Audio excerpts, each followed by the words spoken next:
La grossesse, c'est un moment de création absolument incroyable, un moment où une nouvelle vie prend forme. Mais ça veut dire quoi, au fond, nourrir cette nouvelle vie? C'est une question qui va bien au-delà de ce qu'il y a dans notre assiette. Dans cette analyse, on va explorer ensemble comment nourrir une grossesse, sur le plan physique bien sûr, mais aussi sur le plan émotionnel. Alors, par où est-ce qu'on commence ce voyage? Eh bien, par le plus concret, le plus tangible. Avant même de parler d'émotions et de liens, il faut construire les fondations.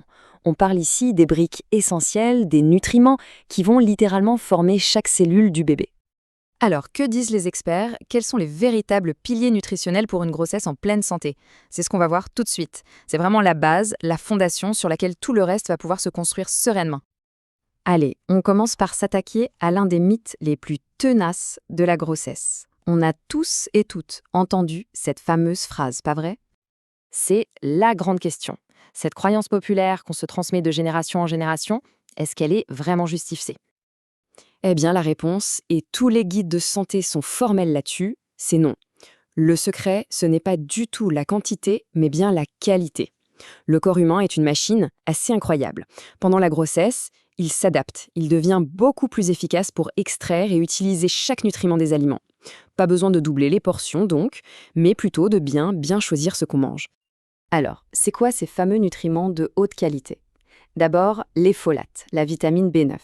Ils sont cruciaux dès les toutes premières semaines pour le bon développement du système nerveux de l'embryon. C'est tellement important qu'on recommande souvent une supplémentation. Ensuite, le calcium, bien sûr, qui construit le squelette du bébé, mais qui te réserve aussi celui de la mère. Son meilleur allié, c'est la vitamine D, la vitamine du soleil, qui aide à le fixer. Et enfin, le fer. Là, les besoins explosent littéralement pour soutenir l'augmentation du volume sanguin. Une carence et c'est la grosse fatigue assurée. Une autre petite astuce, très pratique pour gérer l'appétit et les petits désagréments de la grossesse, c'est de fractionner les repas. Plutôt que 3 gros repas, plusieurs petits repas et des collations saines tout au long de la journée, ça peut vraiment améliorer la digestion et donner un flux d'énergie constant. C'est une stratégie toute simple, mais très efficace. On fait une petite pause sur cette citation de Frédéric Leboyer. Elle est magnifique, non? Elle nous transporte au-delà de la nutrition purement physique. Elle nous rappelle que le monde du bébé in utero, c'est un univers sensoriel hyper riche, un monde de mouvements, de sons, de sensations. C'est la transition parfaite vers la deuxième dimension de notre sujet. On va explorer maintenant une autre forme de nourriture, une nourriture tout aussi essentielle, la nourriture affective. Comment est-ce que le lien se nourrit avant même la naissance? C'est ce qu'on va voir avec ce qu'on pourrait appeler la science de la connexion. Le toucher, c'est bien plus qu'une simple sensation. C'est notre toute première expérience sensorielle. C'est fondamental pour notre survie. La théorie psychanalytique, par exemple, insiste beaucoup là-dessus.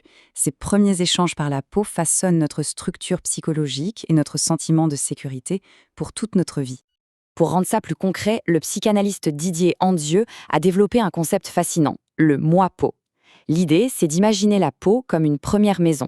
Elle nous contient physiquement, bien sûr, mais elle nous aide aussi à construire une sorte de maison psychique, une enveloppe qui nous sécurise, qui contient nos émotions, nos pensées. C'est la base de notre sentiment d'être soi-même. Bon, tout ça, c'est la théorie. Mais en pratique, comment on fait? Comment on dialogue par le toucher pendant la grossesse? Il y a une approche qui se concentre précisément là-dessus, c'est l'aptonomie. L'aptonomie, son nom vient du grec apsis, qui veut dire le toucher. L'objectif, c'est d'établir une communication affective avec le bébé dans le ventre de sa mère. Attention, il ne s'agit pas de stimulation, mais plutôt d'une invitation au contact, une manière de confirmer sa présence, de lui dire « tu es là et on est là pour toi », à travers un toucher doux, présent et respectueux. Ce témoignage de Florence Vigny y rend le concept tellement concret, tellement vivant. On n'est plus dans une théorie abstraite. Là, c'est un véritable dialogue, une interaction presque ludique et super émouvante. On sent la réciprocité, la connexion qui se crée dans ce geste si simple. Et l'aptonomie, ça peut aussi avoir un rôle thérapeutique vraiment profond. Prenons l'histoire de Sonia, qui se sentait coupable, un peu distante. Grâce au contact qui a été initié notamment par le père, elle a enfin pu ressentir son bébé, et ça a transformé sa culpabilité en un sentiment de connexion. Ça montre bien comment cette pratique peut aider à réparer et à renforcer le lien d'attachement. On arrive maintenant au moment de tout rassembler. Comment le corps et le lien s'unissent-ils pour créer une approche vraiment globale, vraiment holistique de la grossesse? D'un côté, on a la nourriture du corps, qui construit la structure physique du bébé, son squelette, ses organes. De l'autre, on a la nourriture du lien, qui construit sa sécurité psychologique, son identité. Ce sont vraiment les deux faces d'une même pièce, elles sont indissociables pour un développement harmonieux. Donc, le point crucial à retenir, c'est celui-ci. Le véritable soin prénatal, ça ne se limite pas à la santé physique. Il s'agit de nourrir une personne dans sa globalité, son corps et son esprit, dès les tout premiers moments de son existence. Et ça nous laisse avec une question importante pour réfléchir.